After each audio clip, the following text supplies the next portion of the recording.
Bem, sexta-feira, 20 horas, a última live programada da semana, e falar desse universo da captação de recursos. Falar do universo da captação de recursos é um pouco, vamos dizer assim, complexo, porque o universo da captação de recursos é muito grande. O tema corresponde bem a essa palavra, universo. São muitas as captações, muitas as estratégias, muitas as entidades que podem buscar recursos, os projetos que podem ser apresentados. Também depende muito do valor dos projetos, depende de muitos fatores. Hoje eu estava pensando sobre isso, onde apresentar um projeto e onde eu vou apresentar esse meu projeto, qual é a documentação que é necessária. Hoje eu tive uma conversa com das entidades que eu trabalho na captação de recursos, e a discussão foi sobre isso. Se eu vou apresentar um projeto através de uma emenda de um deputado do estado do Rio de Janeiro, o que eu tenho que apresentar lá? Qual é a documentação que a minha entidade tem que ter? E se o meu projeto ele vai ser submetido para uma emenda de um deputado do estado de Minas Gerais? É a mesma documentação que uma emenda do estado do Rio de Janeiro exige? Que tipo de cadastro eu tenho que ter? O que tem que ter no meu CNPJ? Quais as atividades? Qual é a equipe que eu tenho que ter? Qual é a documentação que eu tenho que preencher? Isso a priori, assim, no primeiro momento, parece até ser simples, né? Eu sei elaborar projeto, eu sou uma pessoa que eu aprendi a fazer projetos. No meu caso, por exemplo, eu tenho mais de 5.000 projetos elaborados, mas na captação de recurso, nas estratégias de captação, saber elaborar um projeto, ter um projeto pronto, não basta, não é suficiente. É preciso muito mais do que isso. Então, digamos que eu como, por exemplo, uma entidade do terceiro setor, uma associação cultural, e eu queira buscar recursos para projetos culturais, eu posso fazer isso. E eu posso submeter esse meu projeto diretamente ao Ministério, que hoje o Ministério que detém esse tipo de objeto, que vai mudar ano que vem com a nova gestão do governo federal, hoje é o Ministério do Turismo, que é onde está a Secretaria Especial de Cultura. E quando eu apresento esse meu projeto cultural, por exemplo, no Ministério do Turismo, lá será exigido para mim uma certa documentação, certidões negativas, eu tenho que demonstrar já capacidade técnica, eu tenho que demonstrar quais projetos eu já executei, tem certas coisas que eu tenho que apresentar lá. Eu tenho que ter cadastros, vai ser verificado o meu CALC, que é a consulta do SPC Serasa nosso, do CPF, então eles vão verificar se a minha entidade deve alguma coisa. É feita a consulta CEPIM, que também corresponde a uma consulta do SPC Serasa nosso, de pessoa física, para verificar se a entidade está devendo alguma coisa, se a entidade já recebeu um recurso federal e não honrou, se ela não conseguiu prestar contas. Então várias coisas são verificadas na hora que eu vou buscar esse recurso. Não é apenas o projeto. Olha que interessante. E aí muitas pessoas me perguntam, mas me ajuda a fazer projeto, eu não sei fazer projeto, me ensina a fazer o projeto. Não é apenas o projeto. É muito mais do que o projeto. Eu preciso também ter uma documentação. Eu preciso também ter certos cadastros. Isso tudo vai depender muito de onde eu vou buscar esse recurso. Por exemplo, se eu estou buscando esse recurso cultural no Ministério, hoje, no Ministério do Turismo, que é onde está a Secretaria Especial de Cultura, eu também posso buscar esse recurso cultural na Lei de Incentivo à Cultura, a famosa Lei Rouanet, que é a Lei de Incentivo do Imposto de Renda. Só que quando eu apresento esse meu projeto na Lei de Incentivo à Cultura, lá ela já começa dividindo os projetos por valores. Primeiro ela categoriza por categorias. Depois das categorias, valores. E cada categoria e cada faixa de valor exige uma documentação que tem que ser apresentada. Tudo isso tem que estar constando no checklist. Então, se eu quero criar uma entidade, ou se a minha prefeitura, eu quero buscar recursos para essa prefeitura, ou para a minha entidade do terceiro setor, em várias fontes, cada fonte que eu for querer buscar esse recurso, não é apenas elaborar o projeto. E elaborar o projeto já é muito difícil. Quem já elaborou o projeto sabe disso. Eu preciso definir o objeto, eu preciso escrever os objetivos gerais e específicos, eu preciso escrever a minha justificativa, eu preciso preencher diversos documentos complementares, como a planilha orçamentária, o cronograma físico-financeiro, a memória de cálculo, as especificações técnicas, o memorial descritivo. É muita coisa. Isso faz parte do pacote do projeto, mas não necessariamente é apenas isso que eu preciso para que eu possa atender os requisitos daquela minha estratégia. Então, como eu estava falando na cultura, por exemplo, eu vou precisar ter cadastros, eu vou precisar apresentar diversas comprovações e dependendo do valor que eu estou indo buscar, por exemplo, valores acima de 6 milhões, o CNPJ da entidade privada sem fins lucrativos ele tem que ser específico para a cultura. Muitas pessoas criam entidades privadas sem fins lucrativos para várias coisas, não só para cultura, por exemplo. Ele cria uma entidade do terceiro setor que vai atender diversas coisas ao mesmo tempo. Geralmente coloca-se as 5 bases do Código Civil, que é educação, saúde, cultura, esporte e assistência social. Para essa finalidade de valores acima de 6 milhões na lei de incentivo do imposto de renda, que é a Rouanet, eu não consigo, tem que ser focado. As atividades que estarão descritas no meu KNAI lá, elas têm que ser atividades focadas à cultura, senão eu não consigo buscar esse recurso. Olha que interessante. Aí sempre surge aquela pergunta, mas Márcio, não teria como a gente preparar um projeto universal? Um projeto que eu fizesse ele, eu conseguisse apresentar em todos os lugares? Não teria como eu preparar a minha instituição com a documentação universal, deixar a minha instituição pronta, redondinha, para que eu possa buscar todo tipo de captação? Esse sonho é impossível. Você nunca vai alcançar esse sonho. E pensando bem, às vezes até haverão conflitos. Por exemplo, se eu quero buscar esse recurso de um deputado estadual de São Paulo, eu vou ter que adequar a documentação da minha entidade e preparar ela para aquilo ali. Fazer um cadastro, mudar estatuto e uma série de coisas. Se eu quero buscar esse recurso do município de Campinas através de uma emenda de um vereador, é um outro checklist. São outras exigências e requisitos. E às vezes elas podem entrar em conflito. E quando entra em conflito eu tenho que alterar agora, porque eu estou indo buscar agora nesse momento. E se eu quiser voltar lá para buscar a emenda do deputado estadual de São Paulo, por exemplo, eu tenho que desfazer o que eu fiz para buscar essa emenda do município de Campinas. Isso também pode acontecer.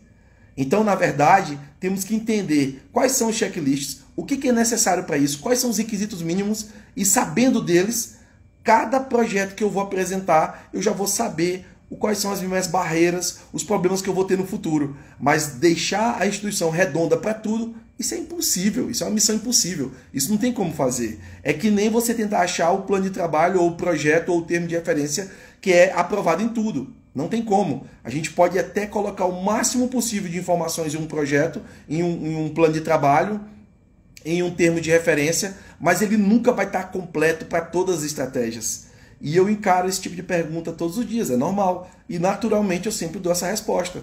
Agora a gente tenta aperfeiçoar. Eu tenho um modelo de projeto, que eu criei ele, que ele tem muita coisa. E ele atende a muitos requisitos de várias dessas estratégias. Mas ele não está preparado para tudo. Sempre vai ter que ter um ajuste. Sempre eu vou ter que fazer um ajuste. Sempre eu vou ter que fazer acrescentar e adicionar alguma coisa ou retirar. Isso é a captação de recursos.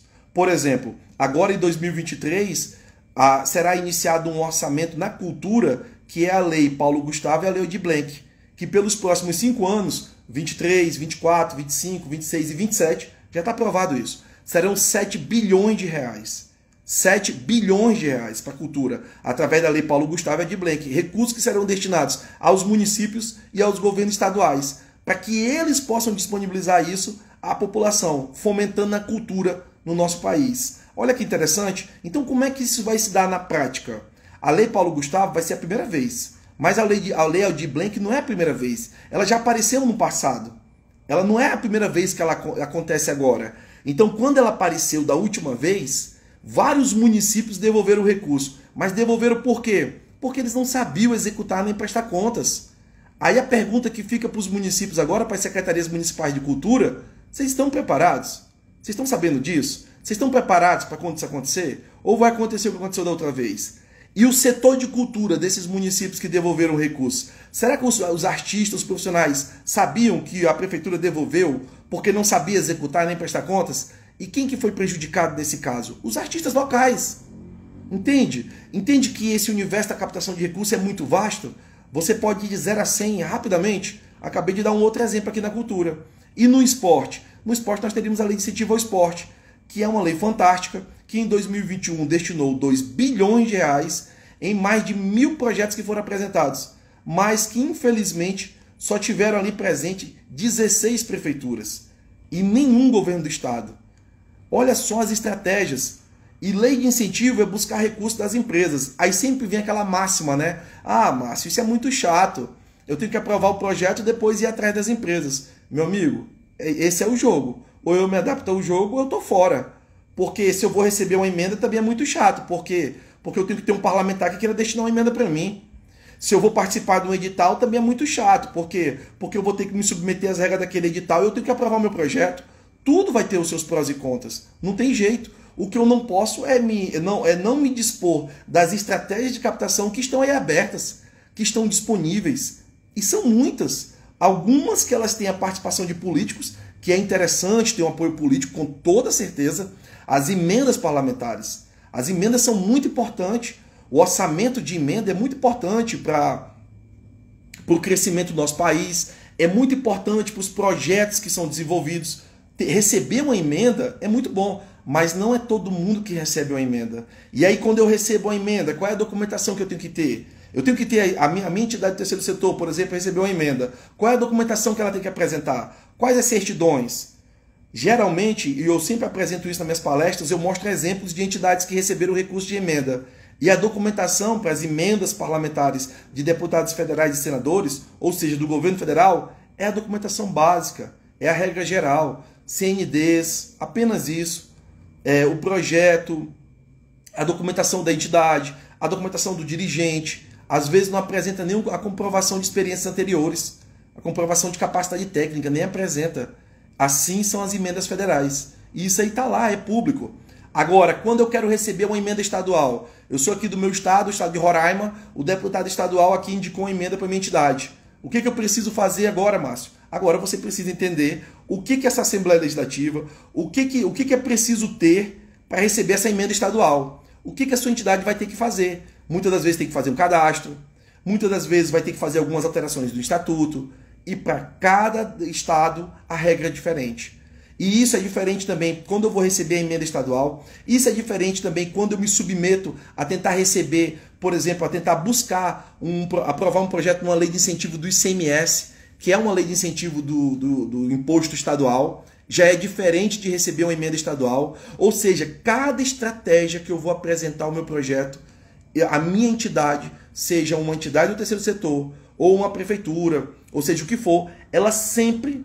Opa, deixa eu ver aqui meu amigo Ademar, aqui, nosso parceiro do Capital Brasil, vamos lá, vamos receber ele aqui. Ela sempre vai ter que buscar se enquadrar aquela estratégia. Isso tem que ficar muito frisado. Hoje, como eu repito, eu falei no início aqui da conversa, hoje eu participei de uma reunião, e aí, Ademar? Tudo jóia? Tudo bem, amigo? Tudo certo, tudo certo. Um dia trabalhado pra caramba, tamo aí, né? Agora vi que tu entrou aí, digo, ó, vamos entrar aí, vamos encerrar esse ano que tá maravilhoso, né? Temos que só comemorar, né, com muitas coisas boas, o que tu tava falando aí também, né? São tantas coisas, né? Tantas coisas, essa tua cabeça aí que também tu tem que dar uma segurada, né? Porque são muitas possibilidades, né? E a gente tem que começar a entender também até que ponto o gestor, as entidades, as pessoas, os órgãos querem absorver tudo isso e tomar uma atitude, né, Márcio? O Denilson está entrando aí. Fala, Denilson. Márcio Nery. Estou na zona rural. Travar. Ótimo. Sabe, eu estava falando aqui, falar sobre captação de recursos, que a gente fala todo dia no nosso grupo lá, e hoje a gente se reuniu e falamos um pouquinho sobre isso. Eu estava pensando aqui numa reunião que eu fiz hoje de manhã. Eu fiz uma reunião hoje de manhã com a entidade que eu estou com um contrato assinado com eles para apresentar projetos. E aí, Ademar e Denilson, geralmente a gente pensa assim, Márcio, o que eu preciso... um deputado estadual, o Ademar está falando do Rio Grande do Sul, Denilson Pernambuco, e eu aqui de São Paulo. Então, um deputado estadual de São Paulo, um deputado estadual do Rio Grande do Sul e um deputado estadual de Pernambuco indicou uma emenda para uma entidade do terceiro setor, né? Uma associação, indicou emenda para uma associação. Um exemplo, entidade do terceiro setor são muitas. O que essa entidade tem que ter para receber essa emenda? Tem que ter o seu estatuto. ter toda a situação aprovada, e muitas vezes essas são as dificuldades que tem, e esse é um dos nossos papéis hoje como consultores para ajudar essas entidades a buscarem isso aí, esses recursos que estão disponíveis. Eu fui fazer uma consulta, estava com gripe, fui fazer o teste do Covid. Aí eu estava conversando com a enfermeira e ela me disse, eu tenho 35 idosos que eu atendo aqui, a gente está com uma dificuldade muito grande.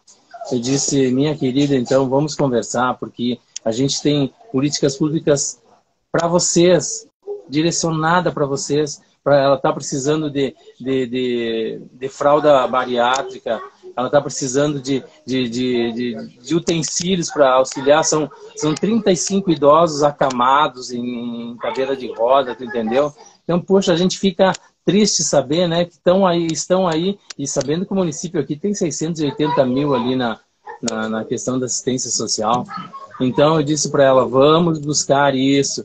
Só que também tem que partir um pouco deles, né? Eu não consigo entender essa inércia e essa dificuldade de buscar, porque hoje nós temos as redes sociais, você tem tanta facilidade de buscar informação, de ver quem está se movimentando. Então, às vezes também a gente se questiona, né? Até que ponto está à disposição das pessoas de buscar o novo, de buscar uma nova oportunidade, buscar novos profissionais, abrir a cabeça um pouco. Daqui a pouco, essas prefeituras muitas vezes ficam anos e anos com as mesmas consultorias e não dão oportunidade para um novo olhar, para uma nova possibilidade. É o que a gente ouve, o que eu ouço às vezes, não, aqui a gente já tem o nosso consultor aqui há anos. Então são todos esses poréns que a gente vai ouvindo no nosso dia a dia, né, Nelly, né, Denilson? Se um deputado estadual indicar uma emenda para uma associação, por exemplo, aqui em São Paulo, os requisitos que essa entidade vai ter que ter não são os mesmos que se um deputado aí no Rio Grande do Sul, Ademar, indicar para uma entidade do terceiro setor do Rio Grande do Sul. E não serão os mesmos se um deputado aí de Pernambuco, Denilson, indicar para uma entidade do terceiro setor de Pernambuco. Nunca serão os mesmos. Pode até em alguns momentos ser os mesmos documentos, mas nunca vai ser o mesmo requisito. E esse requisito, ele é expresso, na maioria das vezes, em leis ou portarias da própria Assembleia de cada estado. Então, eu tô querendo falar sobre isso porque é o seguinte, muitas pessoas acham que na captação de recursos basta apenas ter o projeto. Na verdade, não basta apenas ter o projeto, não basta apenas ter a documentação. São uma série de coisas que tem, inclusive a própria estratégia. Então, hoje eu estava tendo uma discussão, como eu falei, né, uma discussão normal de trabalho hoje com um contratante meu, e a pergunta foi essa: o que eu preciso, Márcio, para apresentar projeto no município de Campinas, no município de Valinhos, no governo do estado de São Paulo, no governo do estado de Minas Gerais e no governo do estado do Rio de Janeiro, e através da lei de incentivo rural do imposto de renda e através do ICMS de cada estado desse? Eu falei, meu amigo, o que tu quer é praticamente impossível, isso não existe. Deixar a entidade pronta para tudo isso. Só que a gente pode levantar todos os requisitos que cada regra dessa exige, e acreditem, pessoal, são muitos. Desde cadastros até a mudança no estatuto, um monte de coisa. Várias documentações, a gente levanta o requisito, ou seja, um checklist. Eu quero apresentar um projeto na Lei de Incentivo ao Esporte. O que essa entidade tem que ter para apresentar um projeto na Lei de Incentivo ao Esporte? Está lá, ó. Isso. O projeto faz parte do requisito, mas não é a única coisa. Boa noite, Cleonice. Então, olha só, não basta só ter o projeto. Eu, por exemplo, tenho mais de 5 mil projetos aprovados. Eu, Márcio Neves, tenho mais de 5 mil projetos aprovados ao longo da minha vida. Mas isso não é suficiente. Não é. É muito mais do que isso. Por isso que eu gosto de enfatizar. Às vezes eu enfatizo isso na reunião e as pessoas não dão muito ouvido para isso. E vamos continuar. Porque é tipo aquilo que nós estamos falando agora, né, do resgate da saúde e a reprogramação da assistência social. Né? Dinheiro que tem na saúde há anos, que não foi utilizado, e dinheiro que tem na assistência social agora, que pode ser utilizado pela própria secretaria e pelas entidades que prestam serviço de assistência social, não é isso? Quando a gente fala sobre isso, a pessoa fica tão focada no dinheiro que ela esquece que é o valor, que são valores altos, que ela esquece os requisitos, ela esquece os problemas que tu tem, se não fizer, ela esquece todas as coisas. Quando eu me apresento como captador, geralmente todo mundo fica tão emocionado por tudo que eles podem fazer, e é muita coisa, que meus vídeos mostram isso todo dia, que o cara esquece os outros detalhes. Eu preciso ter uma certa documentação, eu preciso cadastrar minha entidade, não é só o projeto, mas o projeto é dificultoso, é trabalhoso, não é isso, meus amigos? E muitas vezes, por que o índice de não aprovação é alto, né, Nery? Por que o índice de não aprovação é alto? É justamente por isso. Porque tem os encaminhamentos, tem que saber, tem que dar acompanhamento. Você sempre tem que tomar alguma ação. Não é jogar o processo lá dentro do Ministério e acabou. Nós aqui, muitas vezes, por um projeto de incentivo, a gente vai atrás de acionar, muitas vezes, alguém dentro da secretaria para dar uma olhada. O projeto não avançou, tem alguma coisa que não tá dentro do que deveria, vocês poderiam nos orientar. Então, a gente, às vezes, liga até em Brasília para pedir para alguém dentro da secretaria dar uma olhada, porque senão, às vezes, vai dar na trave em algum ponto, a gente não tem um retorno, e você acaba perdendo o projeto. Então, não é simplesmente, além de atender todos os pré-requisitos, você também tem que fazer um esforço e fazer o acompanhamento, né? Denilson, quer falar? É isso mesmo. Aí também, a questão também, você falou questões técnicas, mas também a parte burocrática também, que tem que fazer a parte da entidade. É o que a gente também está fazendo aqui na prática mesmo, né, com a nossa associação, a termos de estatuto, a termos também de inscrição, estamos encaminhando. Não é fácil, mas o caminho a ser trilhado é sucesso e mudar a vida das pessoas. Eu acho que é muito importante isso. Dinheiro tem, que você fala, né, questões técnicas você tem, a gente também acompanhar questões burocráticas aí. De norte a sul do país aí, estamos aí. Aí o Ademar hoje, na reunião, trouxe uma ideia fantástica, Ademar. A tua ideia lá, fenomenal. Captar um recurso para nós mesmos buscarmos ele, para a gente poder capacitar o terceiro setor e as prefeituras, quem sabe até as câmaras municipais. E aí, Ademar, eu passei a tarde toda isso na cabeça, pensando. Por isso que eu resolvi fazer essa live aqui falando sobre isso, falando sobre projetos, falando sobre documentação. Ademar e Denilson, quem está nos assistindo, as pessoas que vão nos assistir, a dificuldade é muito grande das entidades públicas e privadas nas estratégias de captação. Escutem bem o que eu estou falando na palavra. Estratégias, porque eu não estou falando a dificuldade em elaborar um projeto, eu não estou falando a dificuldade em ter uma documentação. É muito mais do que isso, são muitas coisas.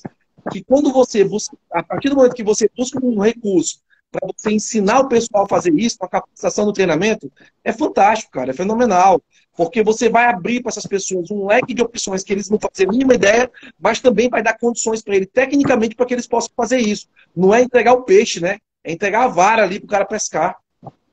E sabe uma coisa, né? E uma das coisas que eu pensei justamente no intercâmbio entre a gente, e nós podermos trazer o Denilson aqui para Nova Prata, para acompanhar, para fazer...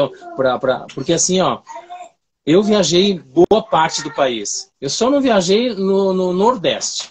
Os restantes dos estados do Brasil, do Sul, Sudeste, Centro-Oeste, eu viajei todos e o Norte. Só o Nordeste que eu só fui a passeio.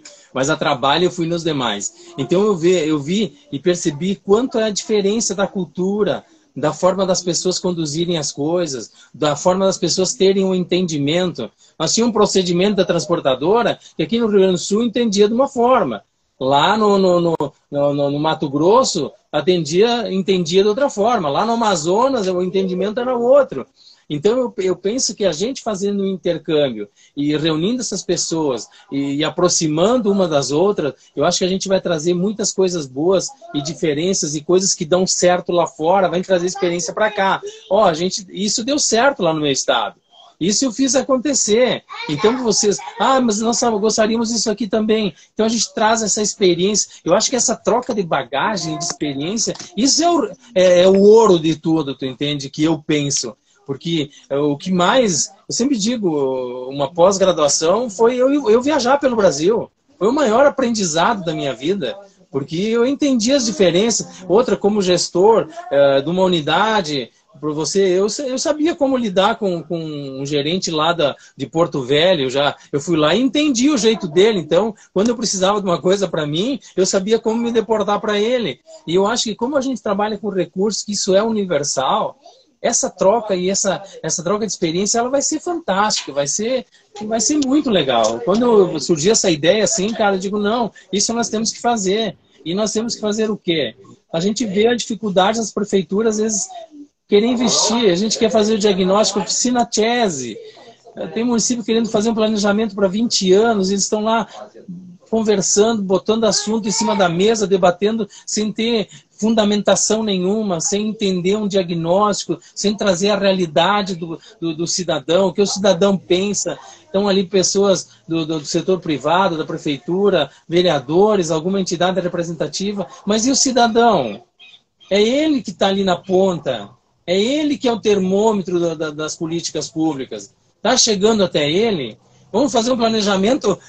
De que forma? Senão nós estamos ouvindo o mais interessado, que é o cidadão. Como é que nós vamos fazer um planejamento para 20 anos? Entendeu? Então são todos esses questionamentos que a gente vai no dia a dia assim, se perguntando e tentando colocar na cabeça dos gestores que pode ser diferente, só tem que sair um pouquinho do círculo vicioso e olhar um pouquinho para fora, né? Concordo. Denilson? Uma importância aí com relação à questão dos gestores, né, que são responsáveis pelo nosso destino aí, né, durante 4 anos, também o legislativo também, que muitas vezes não tem informação. No caso concreto, também pode ajudar a Câmara de Vereadores, pode ajudar o prefeito no tocante a alguns conhecimentos que a consultoria possa trazer, ou seja, momento de campanha, momento de fazer é muito importante, mas na hora de sentar na cadeira do prefeito, acho que tem que ter responsabilidade, ter que ouvir as pessoas técnicas para dizer uma boa administração. Eu acho que de 5.570 municípios, vamos dizer assim, poucos aí a gente vê no próprio dado do próprio TSE que não tem, né, um curso de qualificação tão grande, mas aquele que não tem, procura saber com quem realmente sabe fazer, quem realmente já deu certo. Isso é muito importante. Captar Brasil aí chegando aí para mudar a vida das pessoas, né, melhorar, trazer soluções para os seus municípios aí, para o município do Brasil.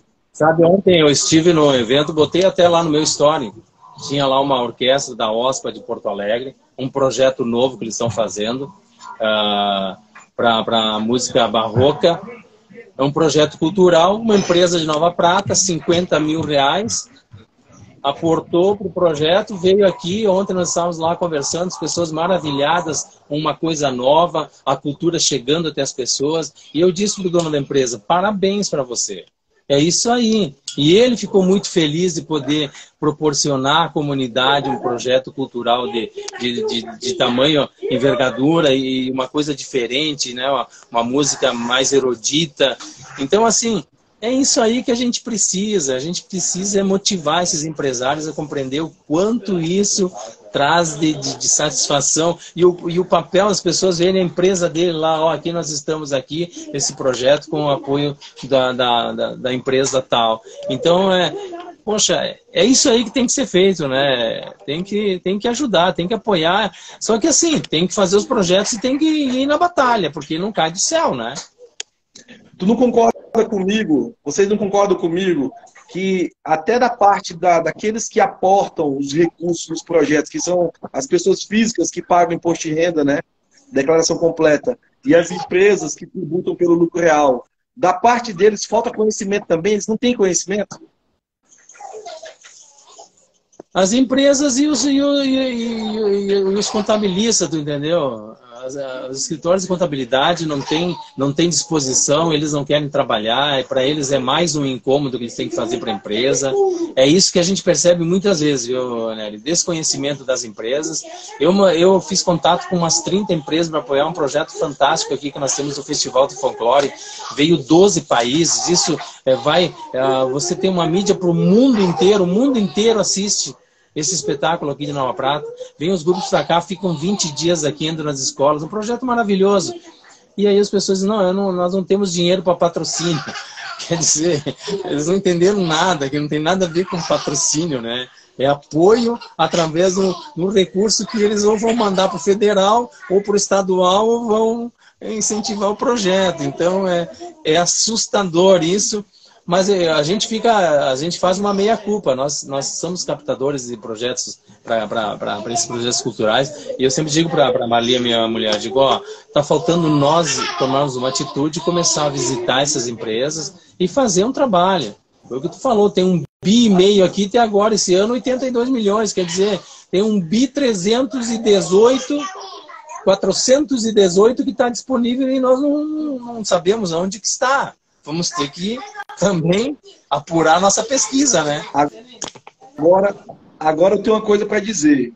No começo eu falei que a tua ideia foi fantástica do ponto de vista do quê? De a gente ofertar um projeto, seja capacitação, treinamento, seja o nome que você quiser dar, intercâmbio, dê o nome que você quiser.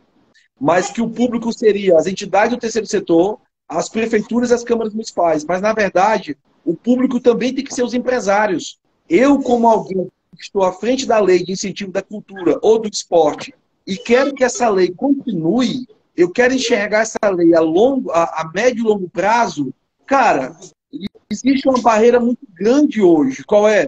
Os empresários não conhecem a lei. Eles têm medo. Eles não têm entendimento nenhum.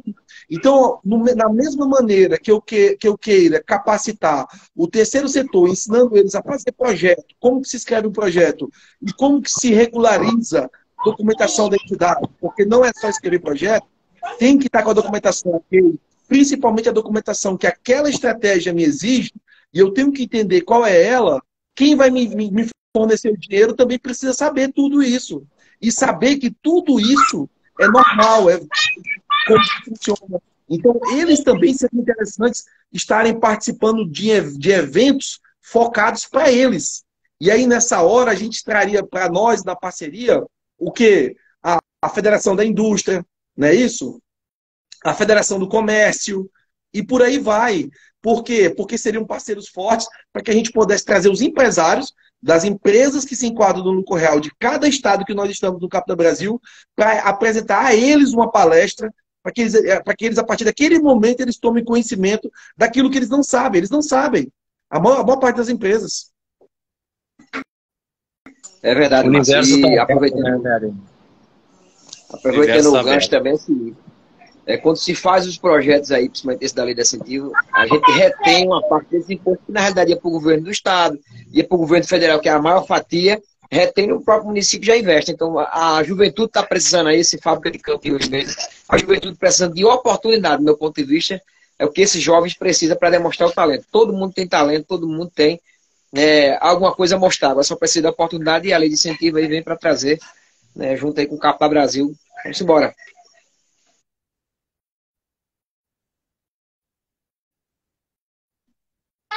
Demar? Fechou? Não, é isso aí. Eu acho que foi um passo importante que nós damos esse ano. Temos muitas ideias aí para botar em prática e temos um universo aberto, né?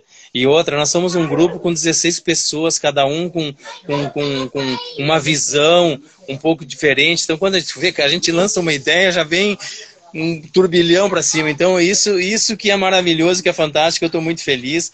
Então, só temos que agradecer a Deus por esse ano. E, assim, esperar que o que vem pela frente não se sabe ainda, mas o que venha pela frente, que venha para trazer mais oportunidade para a gente poder ajudar as pessoas, para a gente... É um propósito de vida, nós estamos aqui primeiramente buscando isso, um propósito de vida. Então, Márcio, o presente foi conhecer vocês, conhecer esse grupo Capta Brasil e vamos junto, acelerando para 2023. Valeu, meus amigos. Até o próximo encontro, hein? Foi bom o bate-papo. Abraço, forte abraço. Tchau, tchau. Valeu, vamos para cima, vamos para cima.